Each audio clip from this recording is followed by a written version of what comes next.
questions we wrestle with as Christians about who God is, how do we live out our faith, what is the Bible, what is the truth of the Bible, what are we supposed to believe, how are we supposed to live? There are really big, deep questions that we ask each other, that we ask God, that we wrestle with ourselves. And that's why the Cultivate podcast exists, to help us go deeper in our understanding of who God is, His Word, and the way that He's called us to live. Hey everyone, thank you for joining us on the Cultivate podcast. I am Charlie, lead pastor at the Grove Church, and we have with us Abigail Boone. What's up? Expert producer. Hey. Queen of asking questions. Indeed. The queen of curiosity and thoughtfulness and just deep questions. Thank you. So I always know that it's going to be a good episode. It's curiosity when you're sitting right there. Digs deep. That's no shot at Mark. I just know it's going to be a good episode because you're here. How you doing? I'm great. I'm glad to be here. Good. So as you know, and maybe that we have been covering a lot of different topics over the course of the last several weeks and kind of birthed out of a summer seminar class that we did where we had different speakers come in. Also known as SummerSlam. Hey, that's right. That's what I like. You prefer SummerSlam? It sounds like we're doing like WrestleMania. If we had called it SummerSlam, would you have made a wrestling logo for it? Absolutely. Yes. Put that down for next year. Put that in your Monday book or whatever it is. Done. And so I was out of town for a couple of them, and I spoke at a couple of them. Did you make it to most of them, all of them? Yes. Okay. Other than the one about how to read the Bible or like tips on that, but all the rest of them, they're awesome. It was a really cool deal. And so if I was the speaker, you've been interviewing me, and other speakers, I interviewed them to kind of just get some of that information out. And so the last topic that we did was Revelation. You said it singular. I did. I learned that yesterday. Was that Wednesday? Wednesday. Just one revelation. Just one long revelation. Right. Not a series of revelations.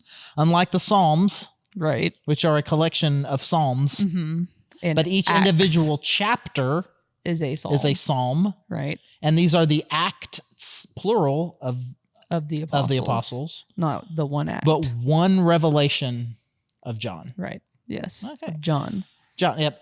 Oh, we're already learning something. I know. Is it the John? The John. Well, there's 3 Johns. 1st and 2nd and 3rd John. Is it that guy? That's 3 letters, but by the same John. 1st John, 2nd John, 3rd John is not a reference to the John, but the letter itself. Okay. The first letter of John, the second letter of John, John's 3rd letter, 1st, 2nd, 3rd John. Okay. Not all the same guy. Can you imagine? What's your name? I'm 3rd John. You must have come in late. Just one John who wrote the Gospel of John, one John who wrote those 3 letters, and one John that wrote the book of Revelation, singular. Okay. Same guy. He lived quite a life. The apostle, also referred to by himself in the Gospel of John as the disciple that Jesus loved. That's that's something else. I'm going to start saying that. I am the staff member that Charlie loves. I love it. Test that out at staff meeting. Let me know how that goes. Mm-hmm. So the questions about the book of Revelation. And do you remember specifically what the big picture question was? Why should we study it? Yeah. Bingo. Something like that. I'm good. Right? And so I remember in the series that we did with Mark that his question was, how do I interact with people of other religions? Right. And then he just didn't answer it. And it took us four episodes to kind of get a question or an answer. So are you going to answer? Well, you're asking the questions. I'm trying to transition to you to ask us. So I'll answer whatever question you ask. Okay. And so we'll nail down why should you study this book. Okay. All right. And so the thing that I said then, which I'll say now. Because it's in the Bible? Yeah, I mean, at its simplest, we could have a 5-second answer to that question, which is, I mean, it's in there. Right. I mean. Yeah. So there's that. But I'm guessing that most people mean something different than that.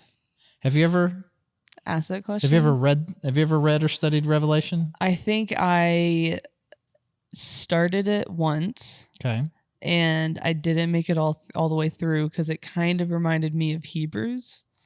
Okay. This is just like kind of going over my head. I'm not tracking with you. There are way too many metaphors and illustrations here. Yes. I don't know who Melchizedek is in Hebrews, and I don't know what this dragon is about here in Revelation. And I don't know what this is about my personality, but it was like, you know what, that's happening in the future. May not be there. Right, and I think that is kind of part of the heart behind the question. Mm-hmm. I read this and I'm just confused. Mm-hmm. It doesn't seem to be teaching me anything about the way that I should live life. And I think for most of us, that is the practical, real reason why we study the Bible. Mm-hmm.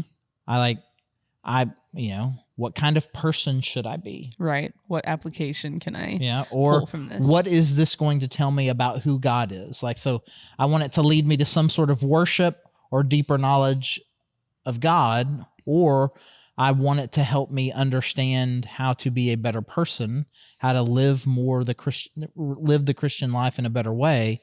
This doesn't seem to be doing either of those things. It's not a story where I'm just, it's an interesting story. It doesn't feel like that either. Right. It feels really weird, metaphorical, futuristic, a little bit scary, a lot hard to understand. Mm-hmm. So hard pass. Right. Yeah. Is that kind of how you feel about it? Oh, definitely. Because I definitely I don't know if this would apply to the whole entire Bible, but I've heard before that you can ask, is this prescriptive or descriptive about different texts in the Bible? And I feel like I get to that and it's like, this is just a really crazy story. Right. And I don't know what category to put any of those in. Right. And so, yeah, it's definitely just kind of seems like a curveball that you get to at the very end of the Bible. And it's like, well, I read the rest. So this particular genre in the Bible is referred to as apocalyptic literature. And Revelation is the only book that pretty much in its entirety is apocalyptic. But there are some sections of Matthew where Jesus talks like this. And there's some significant portions of the book of Daniel that are like this. That would be considered, they have apocalyptic sections to them where there's just a lot of talk about what the end of the world is going to be like. Okay, so it means literally what I'm thinking. Yeah. Like the if I say apocalypse, yes, end of the world. Yes. And so an apocalyptic literature. It's a hard word to say. Apocalyptic. Yeah, you just want to make sure, especially for a Southerner who is not accustomed to pronouncing all of the consonants within a word. Right, yeah. Apocalyptic. Apocalyptic. I can get rid of the A. It's apocalyptic literature. Apocalyptic. Yeah, exactly. But if you're going to say it, you got to make sure you get all the word apocalyptic literature. And so it has this, descriptive prophetic nature about what the end of the world is going to be like. So Revelation is a lot of it, but it's not the only place. Again, Matthew and Daniel both have some of that. And so if it was important enough for Jesus to talk about while he was here, if it was then important enough to give John this kind of prophetic revelation to where he saw all this and tried to describe it and, as writing it down in Revelation, it seems like it has a bit of weight to it. Okay. I don't think I've ever heard it described as prophetic. I kind of put that in the category of the Old Testament. Well, what does the word prophetic mean? It's announcing something that's coming. Okay. That makes sense. I just never put that in the New Testament. Right. Well, yes, that's what apocalyptic would be, is if we believe that it is true, it is a prophetic description of what the end of the world is going to be like. Okay. And for reasons, obviously Jesus thought it was important. God thought it was important to mention it some in the Old Testament. Jesus was here to do this thing with John. And I think it is a thing that, and this may be something you don't connect with, but I think it is a thing that a lot of people feel a lot of anxiety about. Right. Like how does all of this end? The two big, the the three big questions I really feel like that people ask, just big picture about life. Where did we come from? Mm-hmm. What is life supposed to be about? And how does it end? Yeah. Do you feel like you hear anxiety because it's confusing or because it sounds scary? Or both? So let's just imagine a world where Jesus is around. The book of Revelation doesn't exist yet. And Jesus is talking to he's bringing it up willingly. Right. That people aren't coming up to him being like, so how's the world going to end? Tell us about the apocalypse. What's that's all about? Right. That seems kind of big. He is willingly choosing to bring this up. And so if you think about the crowd that he's talking to, by and large, you're talking to a hopeless group of people. Right. Poor, disenfranchised, no power, no real hope in this world. And I think there is a desire on Jesus' part to kind of cast hope, mm-hmm. that even though this world may be bad and it may feel like it's only getting worse, and that's what a lot of the descriptors of it are, for good or for bad. A lot of the descriptors are, you may think the world is bad, but you understand that is true, and it's only going to get worse. Right.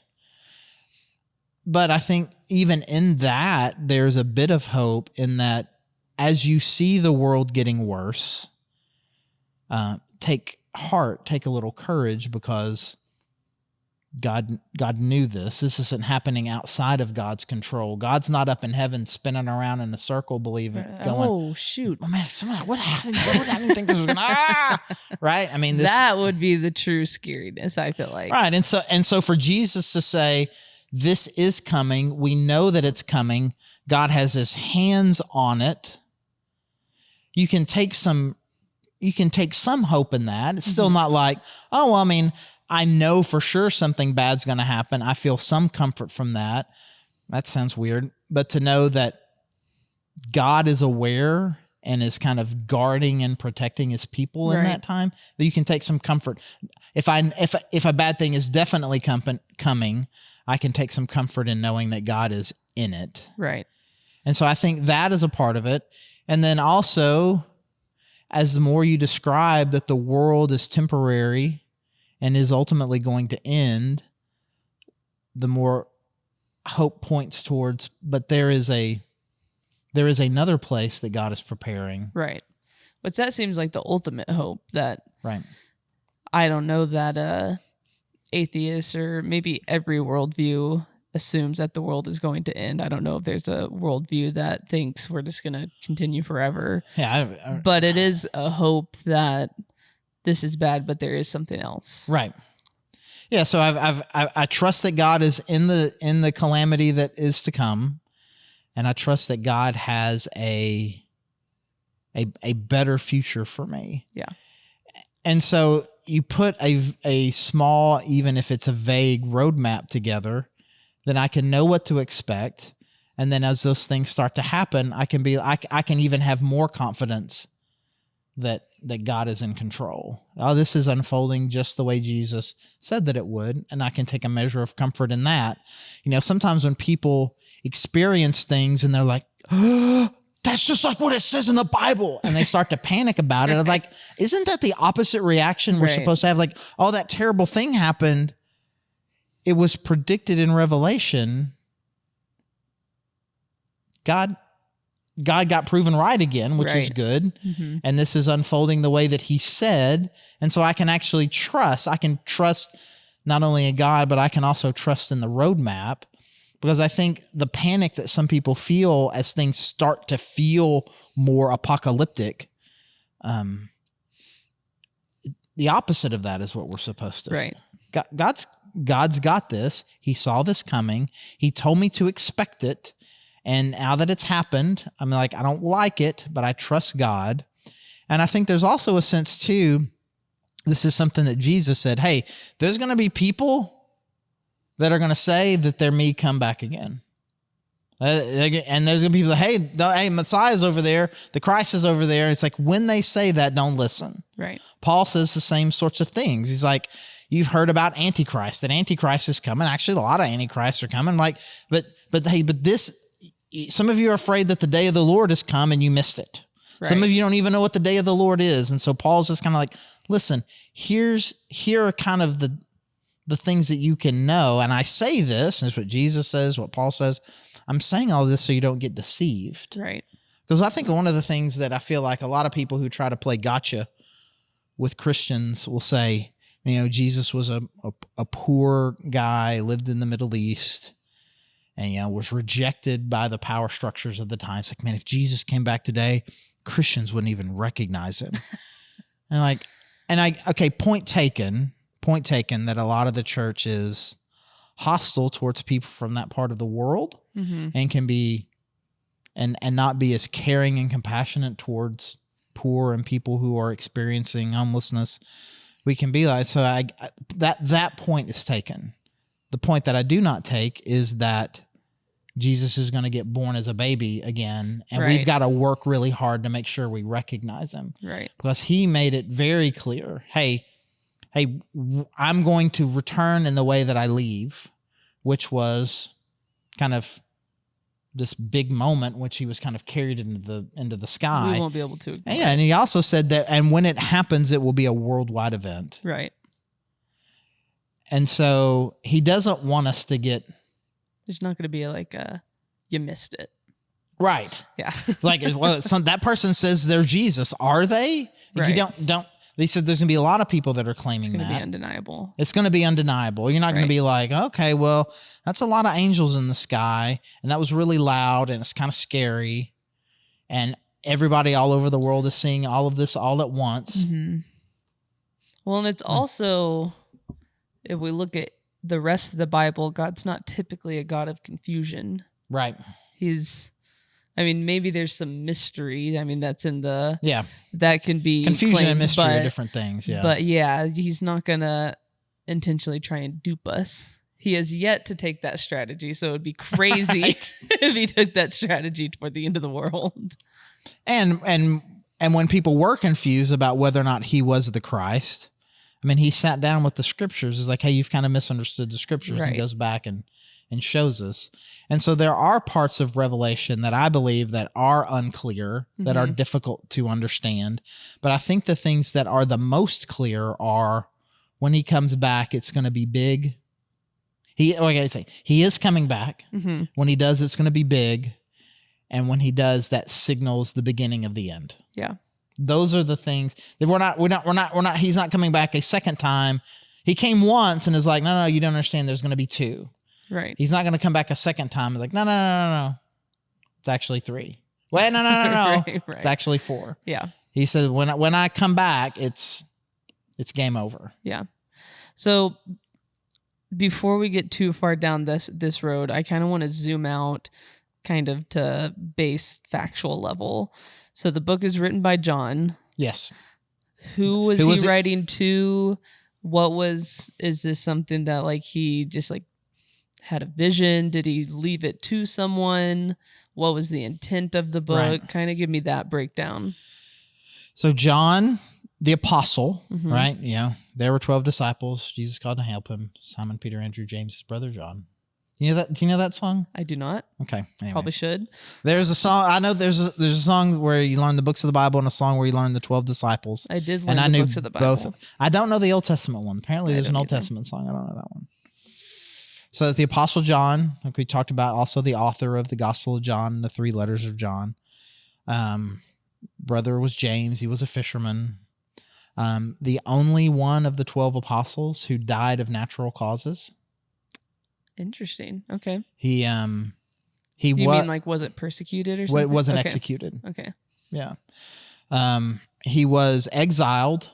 Okay. He was exiled, and while on that island where they exiled him is when he had this revelation.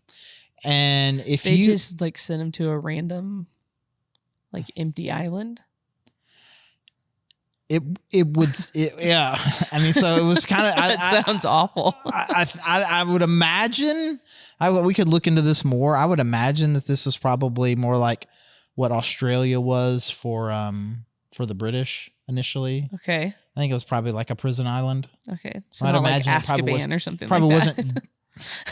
That's what I'm imagining in my mind. I'm talking about British history and Australia being a prison colony, and you went Harry Potter. I feel bad. I should have gone Harry He Potter. probably met Bellatrix and I probably should have. those people there. I probably should have gone Harry Potter too. And so if you have a Bible that has red letters, right, so you go to the Gospels, I can know where Jesus is speaking. Then you go to Revelation. A lot of people are surprised to see there's red letter there. That a lot of it is red letter. Interesting. And so it starts, the first few chapters start with a very specific prophetic word that Jesus has for 7 different churches. Okay.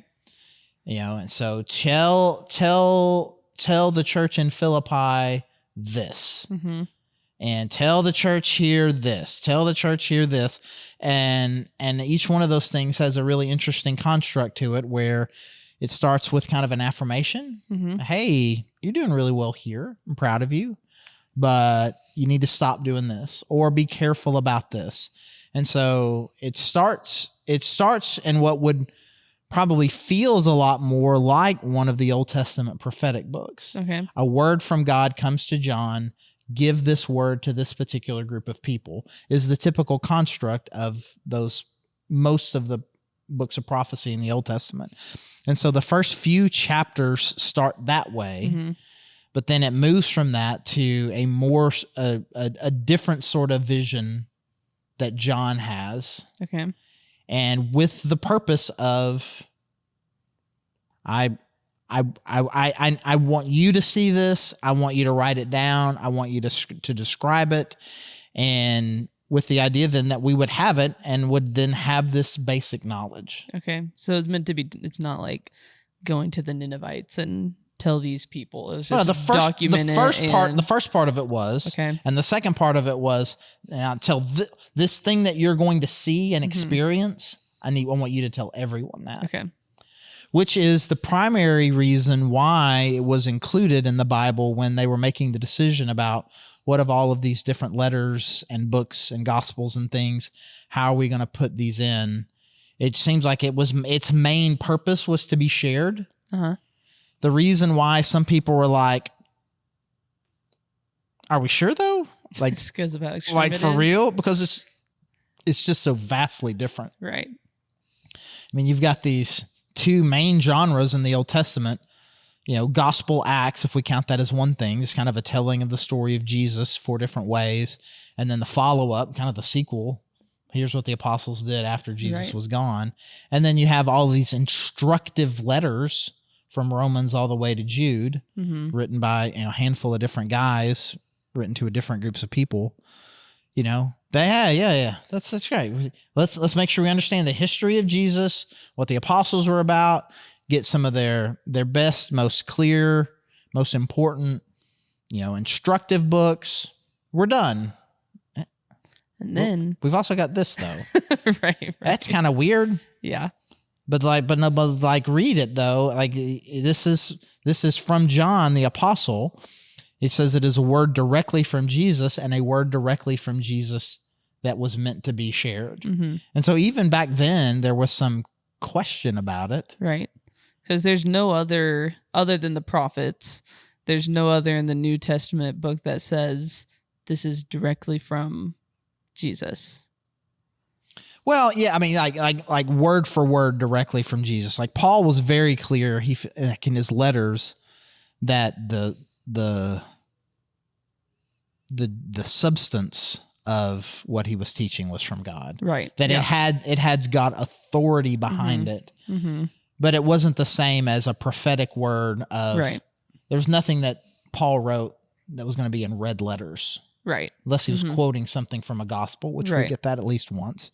So this is different than that. There isn't any other like just pure prophetic books like this one. Yeah. And I think even then, at the time that they're putting the New Testament together, even more so now, there was still a really kind of pragmatic. Let's put in things that are going to be prescriptive. There you go. Right? Okay. things that teach easily. Right. And except for those things describing what those 7 churches should do, a lot of Revelation is not it's not easily teachable in the sense of, hey, here we're going to learn about this third bowl judgment that is going to hit during this particular time of the tribulation.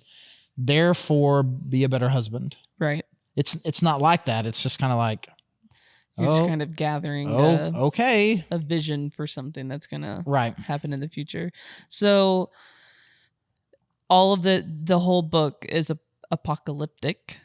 Right. Right. And so it's all future focused. But then it kind of makes me think of not teaching, or there is teaching in the Gospels and in the letters talking about not being anxious about what's to come. Like there's peace in knowing God and you're good. So how does that kind of match up? And I know John's intent probably wasn't anxiety, but we're taught not to have anxiety. And then you're saying the biggest response to the book is that people are like, oh no. Well, the book can't be held responsible for people having bad reactions to it. Right. You know, if Jesus says this to John and then ultimately to us so that we will be aware, and as we are aware, we can trust that God is in control of it, that things are unfolding the way that, in a way that God always knew that they would. You should take some comfort in that. The fact that some people look at future bad things coming and have the inverse reaction to that. That's not the book's fault. Yeah. So do you think the main intent was to give hope, or yeah, it was I think it was, and I think it was probably written to an audience that would be more inclined to draw comfort from knowing that there was a plan behind adversity, as opposed to a much softer culture that we have, which is, we believe that we can insurance policy and plan and build, and we can find our way out of it. We can prevent catastrophes. Right. That just extreme weather events that have happened since the earth, for thousands of years. Right. I mean, just like we feel like, well, eventually we're going to be able to build houses and buildings and things that won't be able to be affected by weather events. Like, I mean, like we believe we can control. And so I think when you read and say the world is going to spiral out of people's control, but God still has control, I think there are a lot of people, Christians included, that will not draw comfort from anything that's main objective is you're going to lose control. Right. But the end, it's almost like we've gotten into the habit of looking at the disaster that's coming rather than the end result that's coming after that. Right. Which is what you would take hope in. Right. Is that because as things get bad, there is going to be someone who's going to be able to come and clean it up and take you to someplace even better. Right. Because I mean, like, probably any kid would tell you there's scary things that happen, but it's 10 times scarier when you look at your parent and they're scared too. Right. But that's not the case. Right. Jesus, he's got this he's got this. He knows this is coming. And in addition to knowing here's how it's going to play out, but also, and as you see that playing out, rather than being scared, it's like, oh, this is playing out the way that he said. And look, in the same book, it says that Jesus is going to come and he's going to win. Right. The ending is not in doubt. And so the fact that it seems like during various points in history, evil seems to be winning, I don't have to fear that evil is going to ultimately win. Right. God is ultimately going to win. Don't allow yourself to be paralyzed by the fact that there will be times when evil seems to be winning. Right. You're going to hear of wars and rumors of wars, and there's going to be natural disasters, and there's going to be famine, and there's going to be pestilence, and all these things are going to happen. And Jesus kind of describes that as kind of like, these are just kind of like predictors. They're like the growing pains of what is actually going to come. So don't be alarmed by it. Don't freak out about it. What's coming on the other side of that is even going to be more so. Don't even freak out about that, because on the other end of that is the triumph of God, of good over evil, of God over Satan. And so take heart. Don't be surprised and don't freak out. Right. So in the Old Testament, when there's prophetic about Jesus coming, anything like that, their response was almost just, I don't know if extreme alertness was it, but they were looking for the coming king. And like I was reading the beginning of Luke, I think, and there's someone mentioned at the beginning of the book that he was around the temple for years and he wanted to see the Messiah.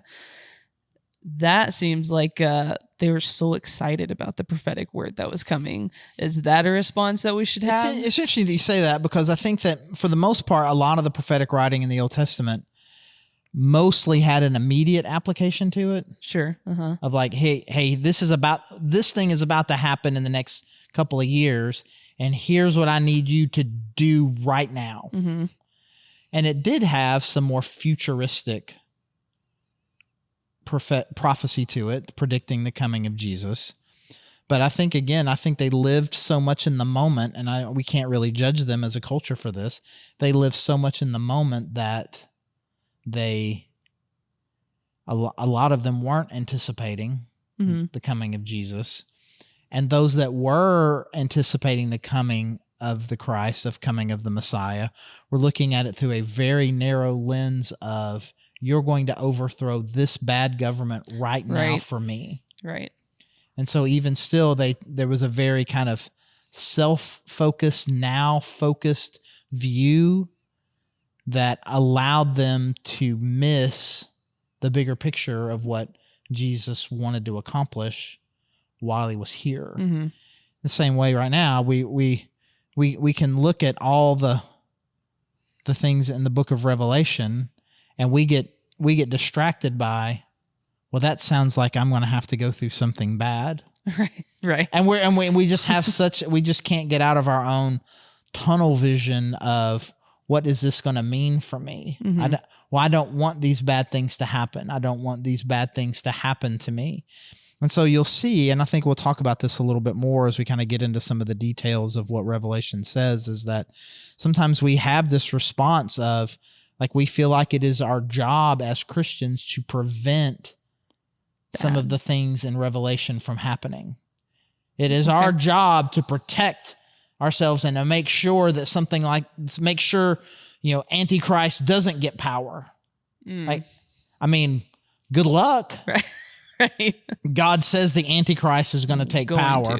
And you sitting around voting for who you think isn't the Antichrist, or lamenting against politicians who have non-Christian values, is not going to prevent something that God has said very surely will happen. Mm-hmm. I mean, there are some things like the book of Jonah where he says, hey, here's a prophetic message, and what happens depends on your response to it. Mm-hmm. So Jonah's message was, repent or God's going to destroy the city. Mm-hmm. Well, they repented, so God didn't destroy the city. This isn't repent or Armageddon's going to happen. Right. It's going to, hey, guess what? Armageddon's going to happen. Mm-hmm. And we're so adverse to that, we spend some time trying to prevent it, rather than really having a big picture theology that includes suffering, that includes a broken world, and can take hope even in the midst of suffering and trials. Mm-hmm.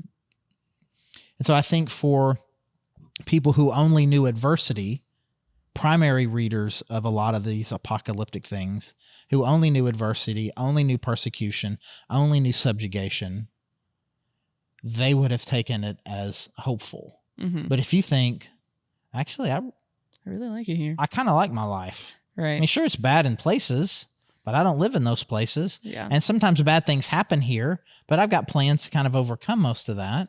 So do you think we've lost sight of how awesome eternity with God is going to be? I think we like what we have here. And I think there's a deep fear of the unknown. Yeah. Hey, guess what, Abigail? For eternity, you're going to have to live someplace you've never seen and do something you don't know what, and you're going to have to do it forever. Right. Like I remember Heidi, my wife, saying this to the guy who was doing some of our pre-marriage counseling. She was talking about anxiety about becoming a wife. Like I'm making a commitment to do something for the rest of my life that I've never exactly what it that is. I've never done once in my life. I've never Right. once been a wife. Mm-hmm. And now I'm making a commitment that I'm going to do it for the rest of my life. I think there's a little bit of that to it. Mm-hmm. I think there's a sense in which I know what this is, even though it is imperfect, and I ignore the bad parts. I work really hard to make it only good, and I convince myself that this is good. So bad kind of freaks me out, and I'll take this imperfect thing that I know versus anything That's that I good don't enough. know. Yeah. Yeah, that makes sense. So, I mean, it makes me think of, I was in a history class in college, and they're talking about manifest destiny and all of the different ideas of early America is very inspired by scripture, all these things. And then one student was like, well, looks like the Christians failed. You don't have like a government of your own and all this stuff. And I was like, that's a really interesting point. That's not what I ever thought our goal was. But we could maybe get that kind of confusion of like, we can do enough to.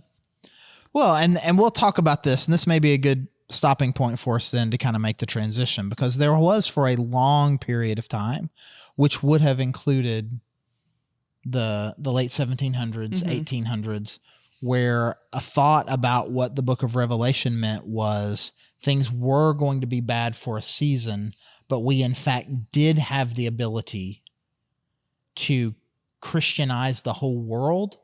And then once we did that job, Jesus would come back. Right. That all the bad things in Revelation are going to happen during this window, but we can fix it. We are going to make the world better. We are going to make the world completely and totally Christian.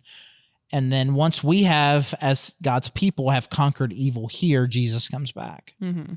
So we can talk more about that, because I think that really did kind of inform that. Yeah. And we can talk about all the reasons why people don't believe that anymore, because the way the world unfolded in the early parts of the 20th century. Right. But that's a good stopping point, because now we're about to get into it. So I think before we start talking about the details of that, it'd probably be good for us to do kind of the big picture overview of kind of the major schools of thought. Yeah. So we'll do that next episode. But let's answer that question. Okay. And let's, actually follow up on our promise that I would get an answer out of you. Of what? Someone walks up to you and maybe they've had experiences of anxiety with the book of Revelation, or they just don't understand it. Why should I read it? With all of what we've said in mind, why would you say it's worth their time to sit down and read it?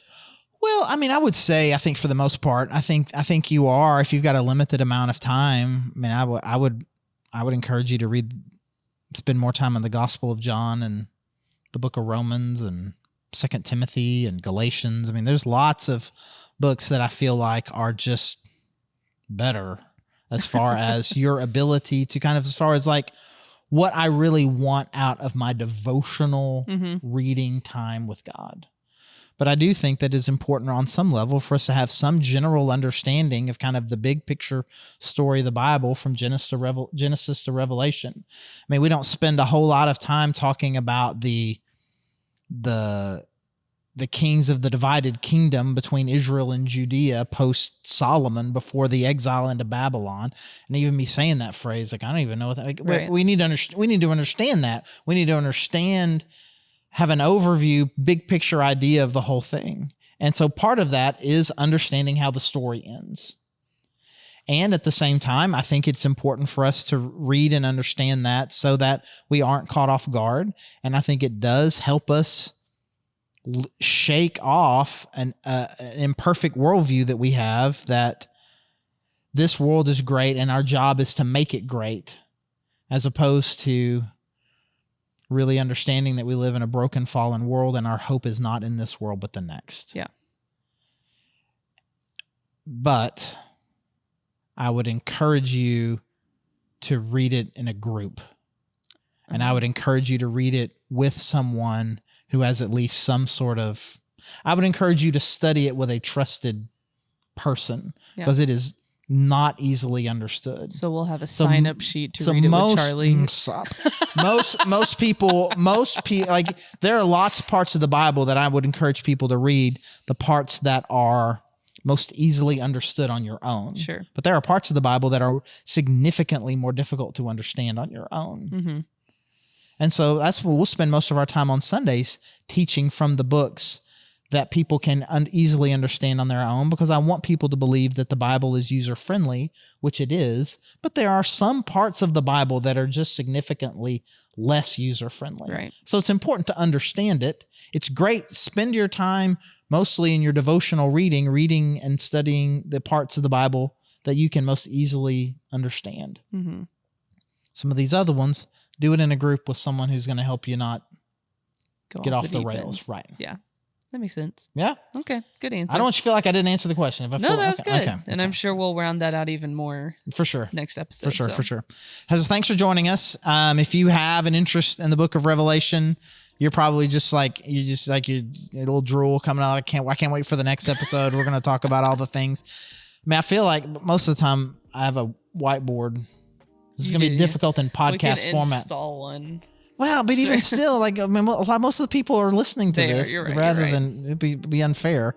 But we'll kind of talk about some of the different theories about what Revelation is saying and which ones are more in fashion versus other ones and why, and kind of a little bit of the history of it. And then we'll just, we'll try to do a bit of a deep dive into some of this too. So yeah. I love, again, that's why I love the fact that we got you here, where you don't really know a whole lot about it. I'd rather be talking to somebody to fill in the gaps, so we can just kind of fill in some of the gaps, make sure we fully understand this as best we can. So thanks for joining us. Encourage you to keep coming back to the next episode. We'll be doing this for a couple more. Thanks for joining us. And as always, Abigail, thank you. Good to be here. Thank you for listening to the Cultivate podcast. Our hope is that you are taking steps to go deeper in your faith, that you are asking big questions and you're looking for answers. We hope that we can be a resource for you through our podcast and any other way that we can help you. You can find all our episodes anywhere that you can find podcasts, including YouTube. And again, thank you so much for joining us.